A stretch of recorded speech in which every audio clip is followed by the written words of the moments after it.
Class 8-এর কোষে দেখি 17.1। এখানে আমরা একের অঙ্কটা দেখব। অমরদের কারখানায় 3 দিনে 216টি যন্ত্রাংশ তৈরি হয়। 7 দিনে ওই কারখানায় কতগুলি যন্ত্রাংশ তৈরি হবে হিসাব করে দেখি। অঙ্কটা সুমি করেছে।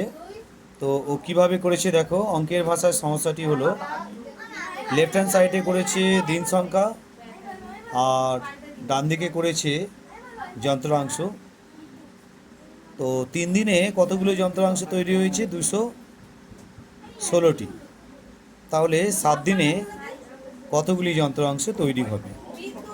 ও লিখেছে এখানে দিন সংখ্যার সঙ্গে যন্ত্রাংশের সরল সম্পর্ক, কারণ দিন সংখ্যা বেড়েছে তাহলে যন্ত্রাংশের পরিমাণও বাড়বে।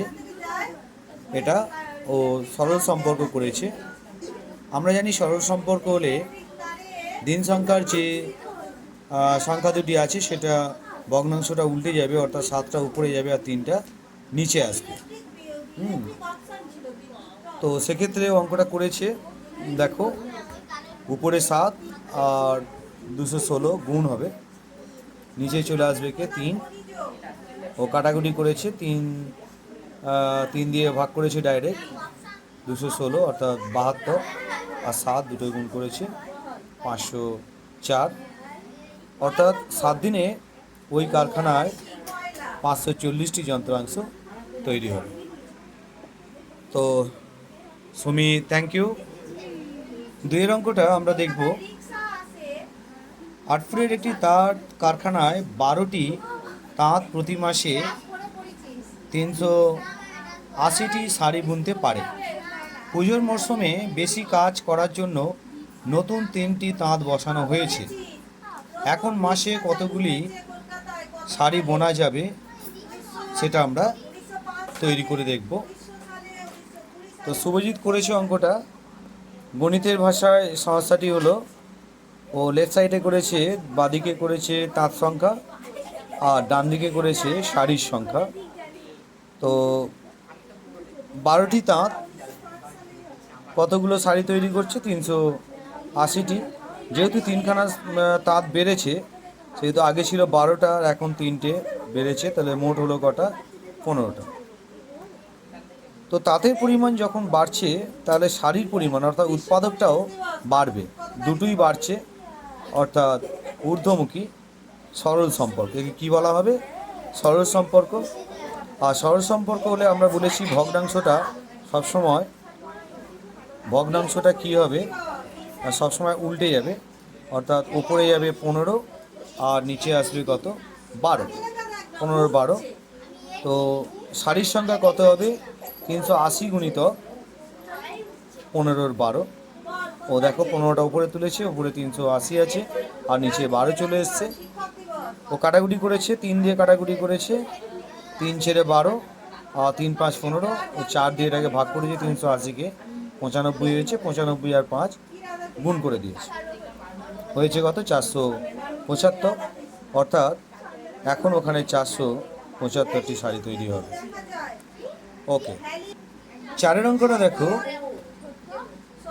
1200 মিটার লম্বা একটি সেচের খাল কাটা শুরু হওয়ার 15 দিন পর দেখা গেল 3/4 অংশ খাল কাটা হয়েছে।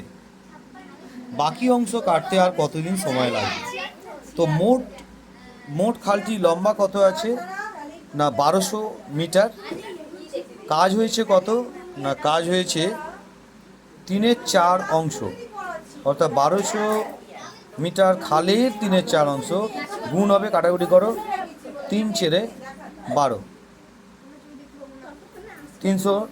300 সঙ্গে 3 গুণ করো, 900 মিটার কাজ হয়েছে। তাহলে কাজটা বাকি আছে কত? মোট খালটা ছিল 1200 মিটার, সেখান থেকে 900 মিটার কাজ হয়েছে, এখনও কাজ বাকি আছে কত? 300 মিটার।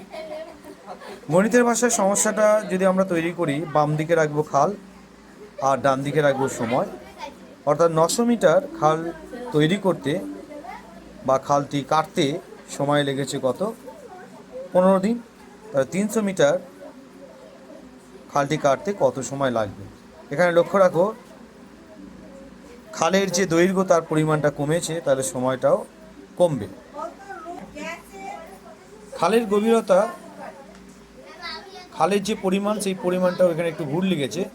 হ্যাঁ, খালের পরিমাণটা কমে গেছে, তাহলে সময়টা, শুভজিৎ এখানটা একটু মিস্টেক করেছে, খালের পরিমাণ কমেছে তাহলে সময়ও কমবে। সময়টা কি হবে? কমবে। এটা সরল সম্পর্ক। আর সরল সম্পর্ক হলে ভগ্নাংশটা কি হবে? সরল সম্পর্ক হলে আমরা ভগ্নাংশটা উল্টে দেবো, অর্থাৎ 300টা উপরে যাবে আর 900টা নিচে আসবে। তাহলে দেখো 300টা উপরে গিয়েছে, 900টা নিচে আছে, আর উপরে দিন সংখ্যা কত ছিল? 15টা উপরে বসেছে, কাটাকুটি করেছে, 3 দিয়ে কেটেছে, 0 0 কেটে গেল, 3 থেকে 9 আর 3 5 15 সমান 5 দিন। পাশের অঙ্কটা দেখো, 3টি ট্রাক্টর দৈনিক মানে প্রতিদিন 18 বিঘা জমি চাষ করতে পারে। 7টি ট্রাক্টর দৈনিক কত বিঘা জমি চাষ করতে পারবে? সমস্যাটা এরকম, একদিকে ট্রাক্টরের সংখ্যা আর একদিকে জমির সংখ্যা। 3টি ট্রাক্টর কত বিঘা জমি কাজ করে? 18 বিঘা। তাহলে 7টি ট্রাক্টর কত কাজ করবে, কত বিঘা জমি কাজ করবে? এখানে দেখো ট্রাক্টরের পরিমাণটা বেড়েছে, ঊর্ধ্বমুখী, তাহলে জমির পরিমাণও বাড়বে, দুটোই ঊর্ধ্বমুখী। ট্রাক্টরের সংখ্যা বেড়েছে, জমি বেশি চাষ করতে পারবে, অর্থাৎ সরল সম্পর্ক। এক্ষেত্রে ভগ্নাংশটা কী হবে? উল্টে যাবে, 7টা উপরে যাবে আর নিচে 3 হবে। ও 7 উপরে করেছে, নিচে 3 করেছে, 18 গুণ 3 6, 6টা মাথায় দেবে, 6 7 42, অর্থাৎ 42 বিঘা।